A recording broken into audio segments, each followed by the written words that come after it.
नमस्कार दोस्तों, मैं डॉक्टर विपिन। आज हम बात करने वाले हैं फुट ड्रॉप की सारी एक्सरसाइज के बारे में। फुट ड्रॉप को आप किस तरीके से सही कर सकते हैं। ध्यान रखें, फुट ड्रॉप कई कारणवश होता है। जैसे कि आपकी कई सारी कंडीशन होती हैं, फुट ड्रॉप उनके कारण होता है। जैसे आपको कोई एक्सीडेंटल केस है, उसमें आपको किस तरीके की एक्सरसाइज करनी है, मैं वो एक्सरसाइज लास्ट में बताने वाला हूँ। जैसे कि आपको स्लिप डिस्क या किसी के कारण ज़्यादा कॉर्ड कंप्रेशन रहता है, उससे आपको जैसे फुट ड्रॉप की कंडीशन बनती है, आपसे आपका जो फुट है ड्रॉप हो जाता है और आप चल नहीं पाते हैं, तो उसमें आपको किस तरीके की एक्सरसाइज करनी है। जैसे कि हम जो सिंपल एक्सरसाइज है पहले हम वो कराएंगे, उसके बाद हम जो मेन जो एक्सरसाइज है जिससे आपका जो बैक पेन, जैसे बैक पेन के कारण आपको फुट ड्रॉप आता है, तो पहले आप उस बैक पेन को कम करें, उसके बाद आपका फुट ड्रॉप सही होता चला जाएगा। लास्ट में हम उस एक्सरसाइज के बारे में बात करेंगे, जैसे कि आपको बैक पेन रहता है और उसके कारण आपको फुट ड्रॉप आता है, उसको हम किस तरीके से सही कर सकते हैं। चलिए पहले हम बात करेंगे। सारे लोग, जैसे आपको फुट ड्रॉप है तो उसको आप जो मेन एक्सरसाइज है वो आपको क्या कैसे करनी है उसके बारे में हम बताने वाले हैं। तो सबसे पहले हम एक रूल लेंगे। रूल आपको इस तरीके का लेना है। इस तरीके का रूल आप टॉवल से या चादर से भी, डबल बेड की सीट से भी बना सकते हैं। ध्यान रखें, रूल आपका हार्ड होना चाहिए। और नी सबसे पहले हम एक्सरसाइज शुरुआत करेंगे नी से। नी से आपको शुरुआत करनी है। नी के नीचे आपको रोल को रखना है और आपको 10 सेकंड होल्ड करते हुए नी से आपको नीचे की तरफ दबाना है। जैसे कि 1 2 3 4 5 6 7 8 9 10। इसी तरीके से 1 2 3 4 5 6 7 8 9 10। इसी तरीके से आप 10 से 15 बार ये एक्सरसाइज करें। आपको 10 से 15 बार 10 सेकंड होल्ड कर करना है। ध्यान रखें, जैसे मैंने आपको बताया है, 10 सेकंड आपको होल्ड करना है और इस तरीके से आपको 10 से 15 रेपिटेशन इसकी निकालनी है।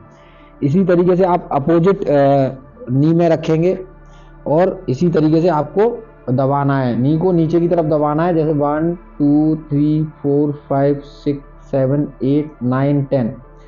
अब बात करेंगे एंकल की। एंकल से नीचे की तरफ रोल को रखना है और एंकल से नीचे की तरफ पुश करना है।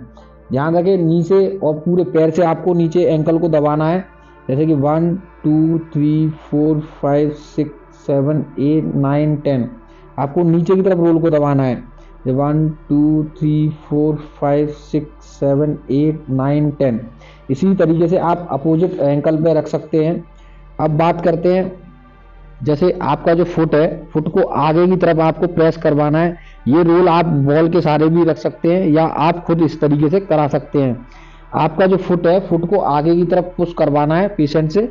जैसे कि दबाओ 1 2 3 4 5 6 7 8 9 10। पेशेंट आपका अगर नहीं दबा पा रहा है तो आपको बोलना है दबा। वैसे फुट ड्रॉप में ये कंडीशन दबाने वाली दबा सकता है। जो आपका टो है वो अंदर की तरफ पेशेंट नहीं खींच पाता है, तो उसको किस तरीके से सही करना है उसके बारे में हम बात करने वाले हैं। पहले तो आप फुट की इस तरीके से एक्सरसाइज करनी है, जैसे मैं बता रहा हूँ। जैसे फुट को बाहर की तरफ दबाना है, जैसे 1 2 3 4 5 6 7 8 9 10। इसमें आपकी सोलियस और गैस्ट्रोनीमियस जो मसल्स हैं वो आपकी कवर होती हैं। सोलियस और गैस्ट्रोनीमियस का भी काफ़ी रोल होता है फुट ड्रॉप में, तो आप उसको भी मजबूत करते हुए चलें। इसी तरीके से आपको अपोजिट पैर का कराना है। अब बात करते हैं, इसी तरीके से आपको जो टो है, टो को अंदर की तरफ पेशेंट से खींचने के लिए बोलना है। ध्यान रखें, पेशेंट अंदर की तरफ फुट ड्रॉप में नहीं खींच पाता है, तो उसको आपको किस तरीके से कराना है। खुद अपने हाथ से आपको पैसिव मूवमेंट कराने हैं। जैसे पेशेंट को अंदर खींचने के लिए बोलना है और आपको खींचते हुए 10 सेकंड होल्ड करते हुए ले के जाना है। जैसे कि 1 2 3 4 5 6 7 8 9 10। इसी तरीके से 1 2 3 4 5 6 7 8 9 10।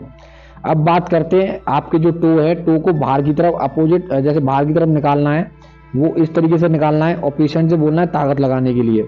जैसे कि आपको रोकना है और पेशेंट बाहर की तरफ ले जाते हुए जाएगा।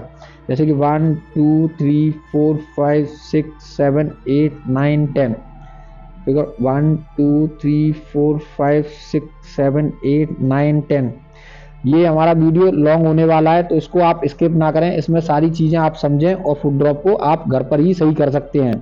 इसमें ऐसे आपको अंदर की तरफ दबाना है। इसमें आप रोल भी रख सकते हैं, हाथ भी लगा सकते हैं। अब अंदर दबाने के लिए आपको रोल को अंदर की ऐसे रखना है और टो को पेशेंट से अंदर की तरफ दबाने के लिए बोलना है, जैसे कि 1 2 3 4 5 6 7 8 9 10।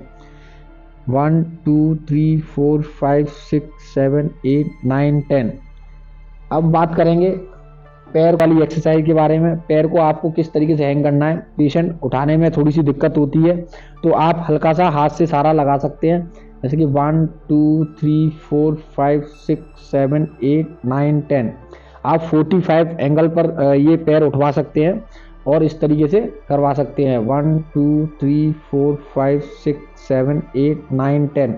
इसी तरीके से आपको 10 से 15 रेपिटेशन करते हुए 10 सेकेंड होल्ड करते हुए ये एक्सरसाइज करानी है और इसी तरीके से आपको दूसरे पैर की भी करानी है।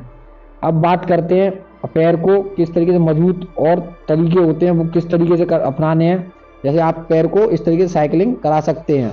पैर को अंदर बाहर 1 बाई 1 ऐसे करके बेड से रगड़ते हुए लेके जाना है अंदर और बाहर। इस तरीके से 15 से 20 बार आपको चलवाना है।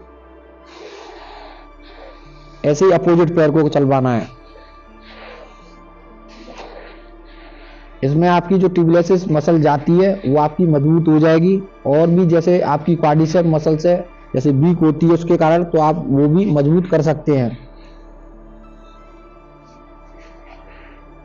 इसमें और भी एक्सरसाइज हैं, जैसे आप एंकल, अभी आपने टो से निकाला था, अब एंकल से बाहर की तरफ निकालना है दोनों पैर को। जैसे एंकल से बाहर की तरफ निकालेंगे, जैसे 1 2 3 4 5 6 7 8 9 10। 1 2 3 4 5 6 7 8 9 10। इसी तरीके से एंकल को आपको बाहर की तरफ निकालना है और इससे आपकी जो एस्टोनिमियस मसल्स है वो आपकी मजबूत हो जाएगी और आपको काफ़ी आराम मिलेगा। अब बात करते हैं अंदर की तरफ दबाने के लिए। उसमें आप अपना पैर भी लगा सकते हैं, रोल भी लगा सकते हैं। अब पेशेंट अंदर की तरफ दबाएगा 1 2 3 4 5 6 7 8 9 10। ध्यान रखें पेशेंट इस एक्सरसाइज को एंकल से पुश करेगा जिससे कि आपकी जो अंदर की जो मसल्स हैं वो आपकी मजबूत हो जाएंगी। 1 2 3 4 5 6 7 8 9 10। अब बात करेंगे बिठा के कैसे एक्सरसाइज करानी है उसके बारे में। जैसे पेशेंट को आपको बेड पर बिठाना है, कुछ एक्सरसाइज